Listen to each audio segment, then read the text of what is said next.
Call me a boomer, but up until this very moment, I was convinced that for a car to be a real driver's car, it needed to have a manual transmission.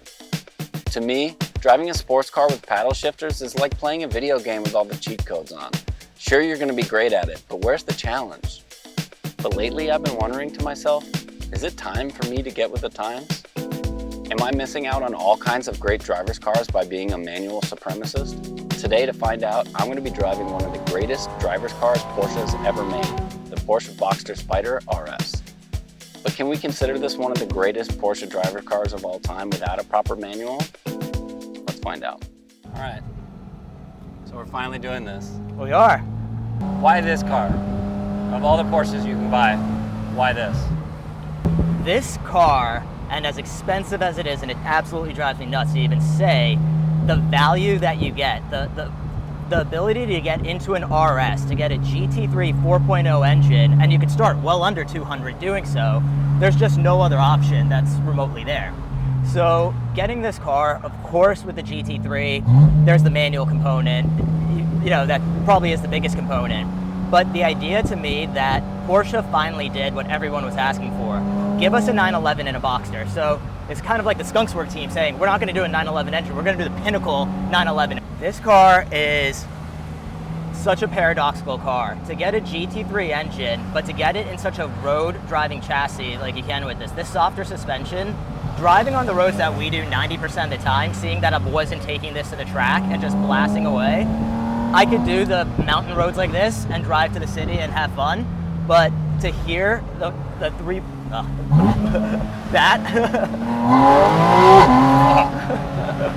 to be able to get that in the top-down experience, it was just a formula that wasn't available in any other model lineup. So did you always want the pinnacle of Boxster, or was this just like a right place, right time thing? Getting this car was a little bit of both. To get this car and have it be the swan song before mid-engine went EV, I thought it was the electrification of the Boxster and it came in is about the saddest part of Porsche's history I can think of. I think it's outrageous. I think, you know, hopefully they're walking it back, but if they don't, I thought that this car will hold a very special place in Porsche history. To kind of have the top of the line, knowing that they're never going to build another Boxster like this, but there'll always be a 911 RS, a GT2 RS coming out. There's always going to be something else. I thought it was pretty neat to be able to have the holy grail Boxster. So you've had Boxsters before, you have a Cayman R, you've had, you know, up until the GT4, the best they had in terms of what Porsche was offering the platform. Where does this fit in? To this, I mean, for me, it fits in as holy grail. This is the engine from the first GT3 I ever drove was a 991 Touring, and they're still using the same 4.0 rev to 9,000 RPM engine in the new GT3 and RS today. The ability to get that engine, but then in the platform that I wanted, in a mid-engine car, in something where you get to put the top down on a day like this, it was the coolest thing in the world to me. I think, you know, it's going to be a long time before we see anything like this that Porsche makes again. Come on.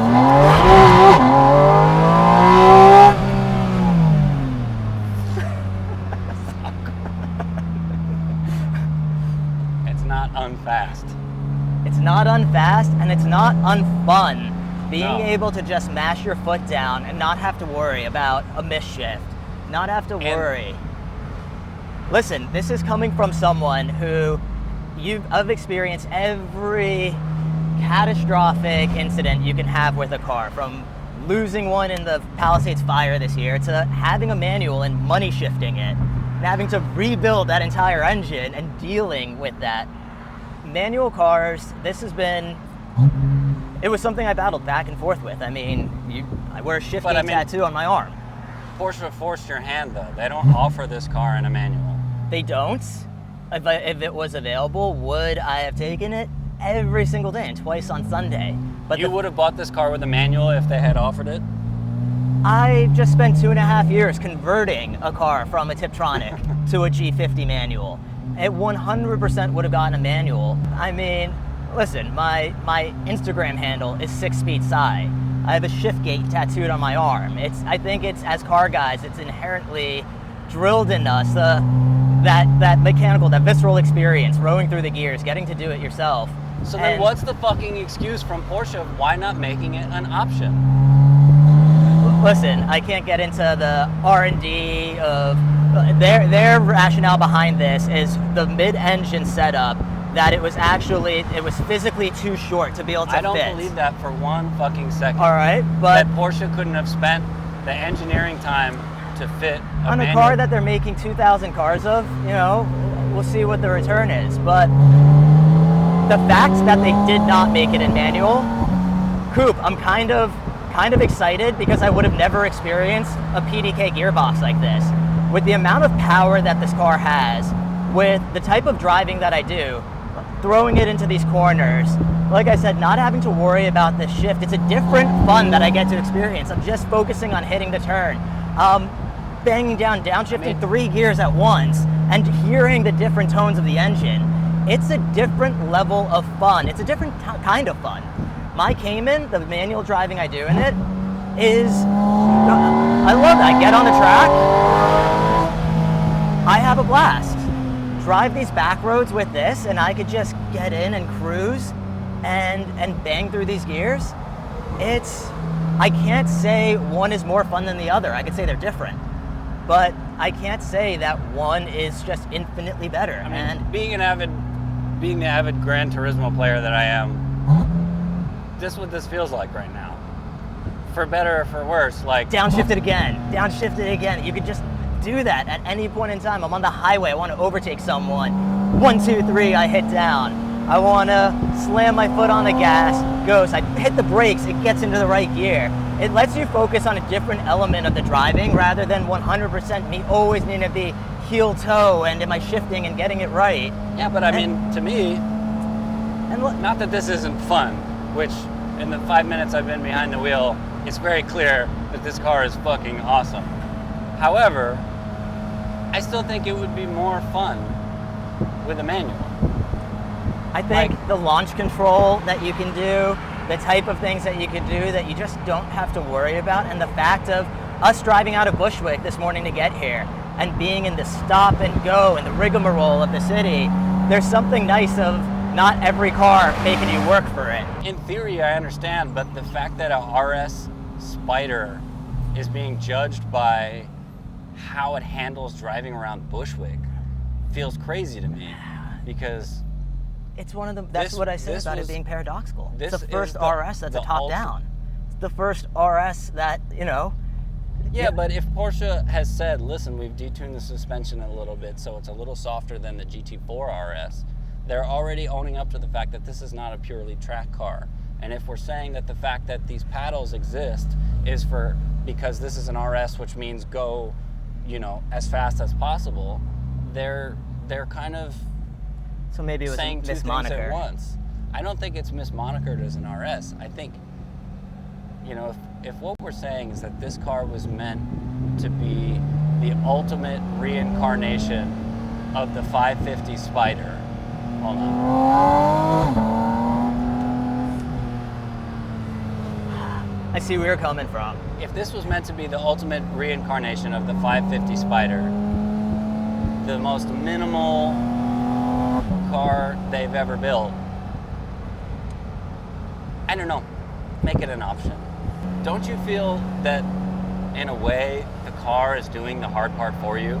And is that a problem? So it's a reoccurring theme, right? With as every car, as we're getting, you know, with each passing year, it's another nanny, it's another this, it's another, you know, that a manual can rev match itself now.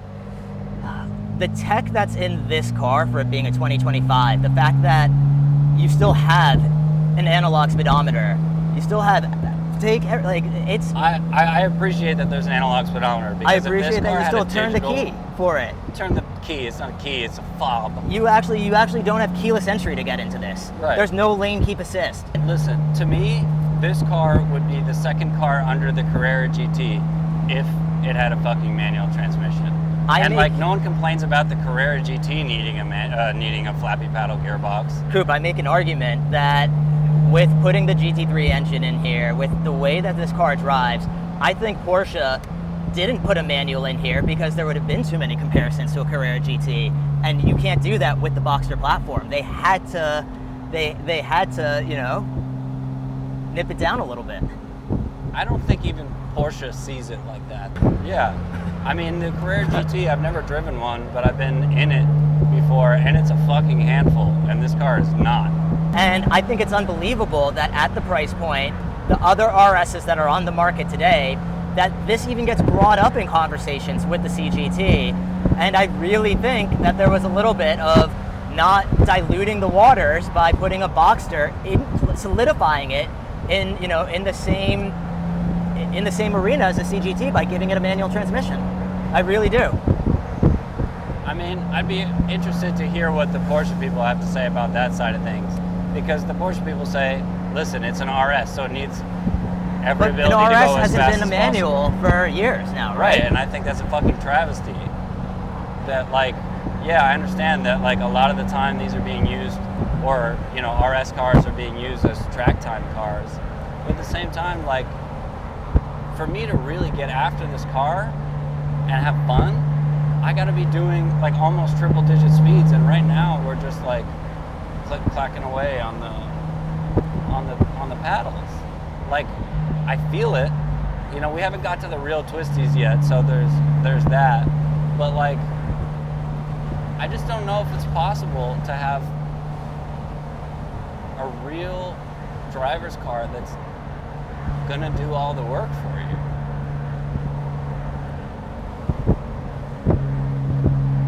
You stumped me there. Like, it's so good, obviously, and like, that's sick. It's just so fucking easy. One of my most favorite things that the PDK allows me to do that I would never be able to do in the manual is the fact that this thing redlines out to 9,000 RPM. I know, I haven't done that yet. And the sound, what you make, the fact that when I'm on the highway and I could just get in and go and not have to worry about, especially with Porsches, and, you know, screwing up the DME report and having that kind of issue, that I can just do passes and go right to that 9K.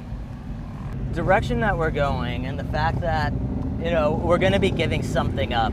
The new GTS is going to the T hybrid, and the thing is lightning fast, but you're still doing it with a hybrid engine in it. I mean, going fast with a hybrid engine to me is like going fast with paddle shifters. Would you take a hybrid engine with a manual transmission, or an NA engine with the paddles?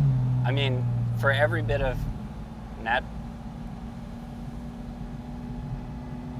I'd rather have an NA with a fucking manual.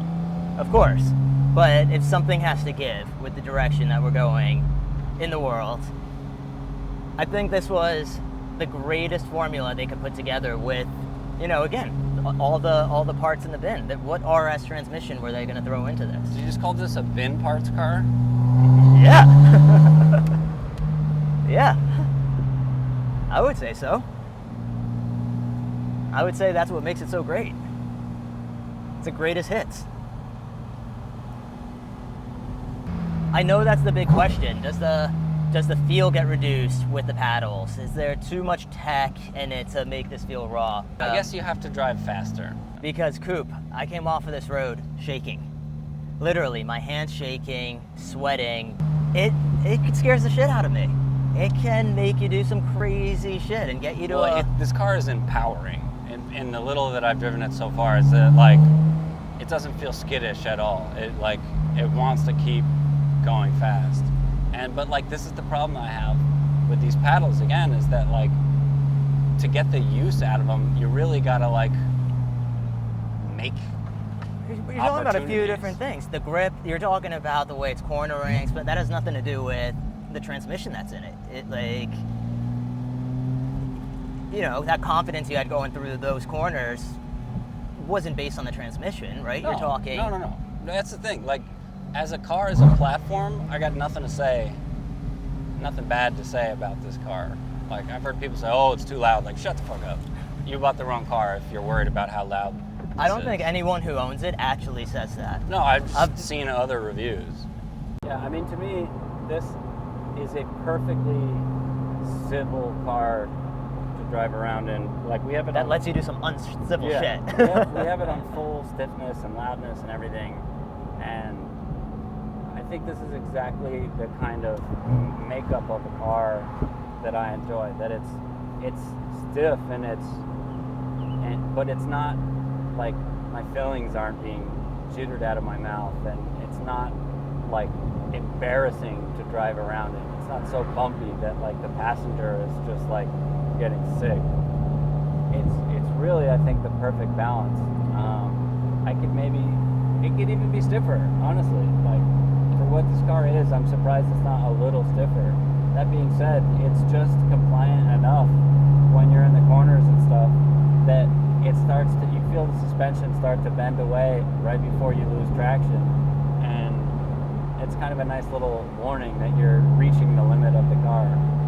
Now, you've driven a lot more of these gearboxes than me. Like, I haven't driven the Ferraris, the Lambos, and albeit the ones you've driven are older for the most part, right? Yeah. But what's been the most modern? So bad. What's the newest flappy paddle that you've driven? The newest is the 296 GTB Ferrari. So okay, so pretty damn new. The last couple of years. It's great. Again, it's great. It's fast as fuck, and when you squeeze the power, it just goes and it just shifts, and it's mind-numbingly fast. Really, it's just not the same kind of fun that you get to have with a gated car. Sure, but no, this is not a gated gearbox that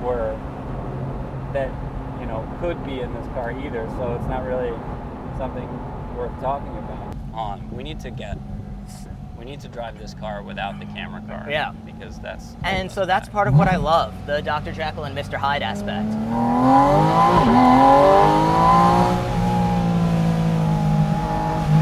Turn the exhaust off, I can have a conversation via Bluetooth. You know, put the windows down, hit the buttons that you need to hit, you can blast around back here. It's comfortable when I need it to be. And yeah, I mean, I'm not looking for a fucking cup car for the times that I'm out here, but it comes pretty damn close in delivering that experience. Like, in terms of the visceral, the sound, the feel, like me talking about, I would love the way that PDK shifts. This thing is a road-going race car to me. And it stops as fast as it goes. That's a raw, fun experience. The one thing I'll give this transmission is it's better than any transmission I've used in a Ferrari or a Lamborghini or anything. It's much more immediate. There's no lag. Hit the button and it fucking shifts. So that's something that I love about this, which I'd love to get your input. So we've been driving in the hardest setting, PDK on sport mode, the dampeners on the stiffest setting, and for me, what I think is so wild is in lightweight carbon buckets, on the hardest mode, it's not an unforgiving ride. No. And that Subaru's bumpier. Was, you know, I've tried comparing it to the Cayman R, to other cars, and truthfully, it's something that I've thought about, and you know, I've been lucky enough to be in, you know, some different Porsche platforms and to own them at the same time. And something that I've always thought, you know, the more that I'm driving them, is they're so comfortable for what you do in them.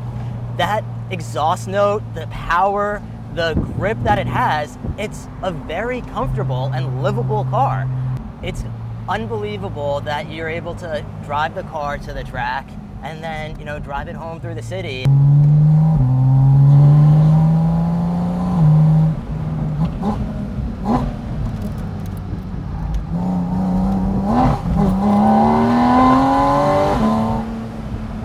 The nannies still do too much of the work? Yes. You have the nannies on. Okay. Everything is on. And I'm kind of happy they are for that little moment, all right? And I understand why you want them on, but like... That was with everything on. The car could still get out. Yeah. We want to turn it off. I think it could now still we're on the do. twisties. Now, all right. And keep that in mind, right? As we went into it gives you an unbelievable level of confidence. The grip, the handling.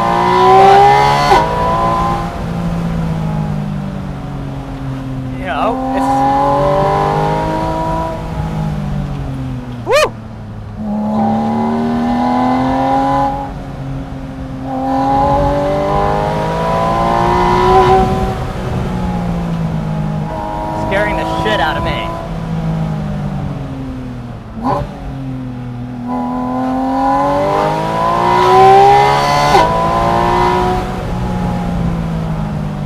had a map to read you the points ahead. Oh, I've done this road so many times. Bump, crests. Woo!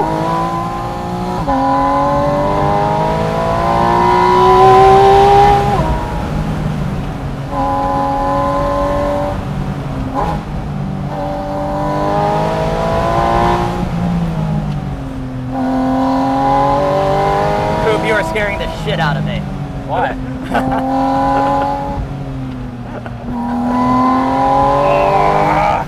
This is so good. Good enough to make you forget it ain't manual? Almost. For these type of driving to come into the corners.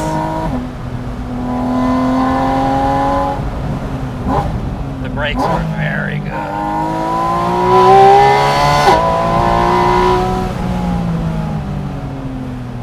Alright, I'll slow it down. Fuck, this thing rips. God damn, this thing is rips. fucking This thing sick. rips. And then we could drive it around Brooklyn. Oh my god. And when I'm exhausted from you scaring the shit out of me for the ride home, I don't got a fucking shift. Fuck. Man, alright. So, after my first rip in this car, I have to say, I feel attached. You're not feeling unraw. You're not feeling. I mean, it's definitely raw. I like.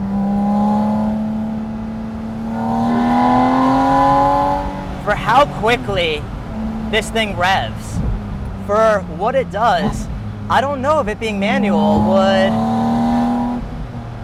I don't know if I'd get the type of driving that I'd like out of it. I'd be constantly looking at the red line. I like that element removed, and I could just do it from the paddles here, not worrying about hurting the car. I've never worried about hurting a car. You've never money shifted a car. Yeah, I guess, but I mean, I don't know. And listen, this is a very, very, I understand how fortunate of a saying this is, but I have my manual car. I'll never give up my Cayman R.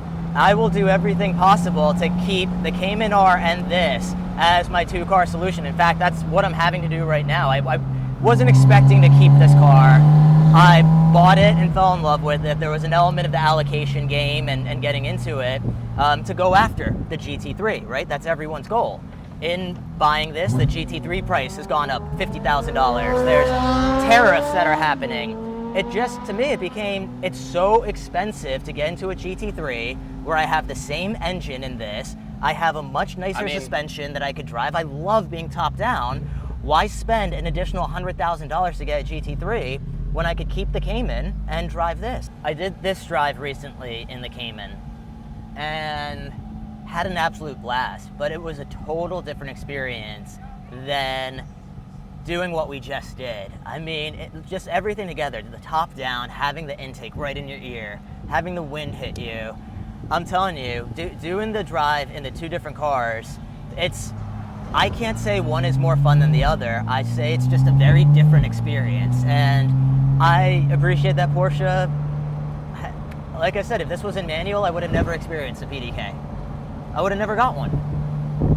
And I think now having one, it's opened my eyes to cars that I would have never considered before. I never looked at a GT3 RS because I would never have bought a PDK car if I could.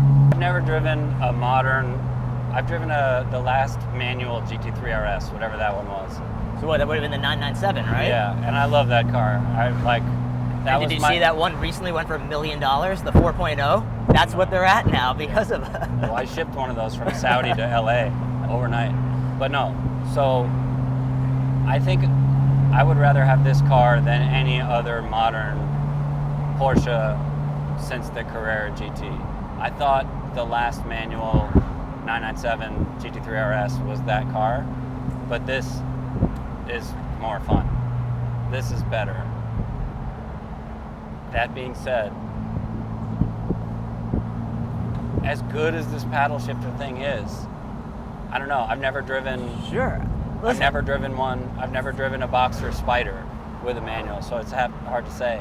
It's a different thing, and yeah, it allows you to go faster. I wouldn't have been able to go as fast as I did in those corners in this car with a manual, granted. However, does going 100 in a 30 mean fun? No, and I think I would be having more fun at lower speeds if I was still getting to have the dance with the shifter. And so this makes me feel like a more proficient driver. Like, this allowed me to do things that I probably wouldn't have been able to do. work on hitting that corner, in go a manual little faster car. into it, sure. Yeah, go faster into the corner, brake later. Like, you know, there's less setup for a corner because you just squeeze and go. And there's something to be said for that. But is it as fun?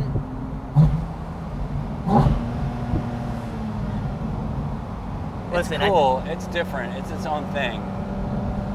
I think Call that's me a what the dinosaur. answer is. I No, don't know. I think that's what the answer is. It's its own thing. I think, listen, if they made this manual, I think that the take rate would have been 75% manual. You think so? So I mean, look at GT3s. GT3s are selling, you know, those cars as stick to PDK. I think it's at that ratio, actually. I think it's something like 70% take rate for the manual For the transmission. manual, that's impressive. Now the question I've been dying to ask you, so you've driven it, you've gone through it. Looking at the prices that the manuals, the GT3s are commanding now, I mean, do you pay $150,000 more to have a manual transmission, or do you get enough enjoyment out of But- having the engine, having the setup, and, you know, It's such a weird question though, because it's like, do I pay 150 more for a car that I don't want as bad? Like, I don't want a GT3 after driving this car. I want this car with a manual. And like, I know that this car is faster with the transmission that it's in, and one thing I said before is that, like, having the paddles allows you to spend more mental space on actually going fast and kind of judging where the car is at, versus with, you know, a manual transmission. what I was saying, different driving. There's a juggling aspect of it all. Sure. But to me, that juggling act is driving. And that, like, yeah, this allows me to be an absolute fucking scoundrel. But, like, at the same time, I love just, like right this right now, if I had a manual, I'd just kind of be cruising through it. But there's no question, right? so It's no, I don't think I would spend 150K more on a GT3 with a manual, because I don't think that would be more of the car that I want. It just feels like Porsche almost missed an opportunity. Yeah, it feels like And- Porsche almost made me the perfect car that I've always dreamed of, but with one little thing that's not that little that's missing. So, I mean, how much less is the Spyder than this car? So that's a really great question, and that's something that I've been toying around with in my own head, is that, of course, when the RS came out, it kind of softened regular Spyder prices a little bit, and I've gone to see, like, you know, I need to drive a manual Spyder. I haven't been in one. And like $100,000, right? let's say 120 for like the type of spec you're looking for, buckets, everything that's gonna make it as special as this. Okay, so now it's, So you're still like $100,000 less than this car. yeah. And it was the same question I was just asking of, do you go $100,000 more to go to a GT3 and have manual? No. Well, do you go $100,000 less and have a Spyder and have manual? I think that's what I would do. For me, personally, I would love to drive a manual Spyder Me too. next to this. Me too. And see which was which. Because I have a feeling the engine would be just not fast. Enough to make it. Now that I've driven this, I feel like you'd be missing a lot of this driving a Spyder. Well, I'll But tell you like this. a really it's- worked Spyder could be a totally different story. A Spyder was initially what I wanted, and I was on the list to get a PTS manual Spyder. I never came up on that list. So when the RS came out, they ceased production of the regular Spyder to make room on the assembly line for these. So had I gotten called to build my manual PTS Spyder, hell yeah, I don't think I would have sold out of that car to go into an RS. But when that got taken and there was a chance to get into this, have this engine in this, I love having this top down. Obviously, like, I want this with the manual. I don't want the Spyder with the smaller engine and whatever with a manual. Like, I want this in black or white. Well, the good thing is you can build that. You can get a Spyder stick. I mean, it doesn't fucking matter at all because I'm not buying any of these things. So it's kind of irrelevant. But just in my search for, like, what's the perfect modern driver's car, this gets to, like, almost perfect if it wasn't. I think that's what Farah said. It's and why he did what he did with his car. I don't know what Farah did. Got a Spyder. You know, has a Spyder, manual transmission, went and sent the car out to demand. And they do everything that basically, a big thing with those gearboxes was they were a little too long. They adjust the gear, the ratios. They, you know, absolutely grenade the motor. They really go in there. They make it this. And, you know, I'm usually not for the boy racer kind of looks. I've always liked the touring over GT3 for, you know, having that wing. I always thought GT4s with the wing and you put the Y-sock stripes, they're a little much. Now having this, I love that juxtaposition. I love the stripes being on the hood of this. I love the occasion. I usually am. I think with this color, it was a little too much pink. I think the stripes helped break it up. Like tones it down a little bit. You know, and so, you know, I love the looks that this has on the exterior. Like, the humps are a little bigger on this than the regular Spyder. There's a few things that when you walk up to it, you're like, that's really special. And it's part of the draw to me, right? The looking back at the car when you walk away from it. I think I would still do that with a Spyder, but there's definitely a special element that this car has, right? All the little go fast bits on it that make you really turn and look at it and smile. But for what you're looking for, talking about the 550 Spyder, you know, what this is supposed to pay homage to, I think that's done in getting a regular Spyder, manual transmission, and put some of the mods, and you get to have some fun with it then, right? You get to put your own little touch, a little hot rodding and stuff on it. Now when I make an extra $200,000 to go spend on a fucking car, I'll know what to do. Well, that's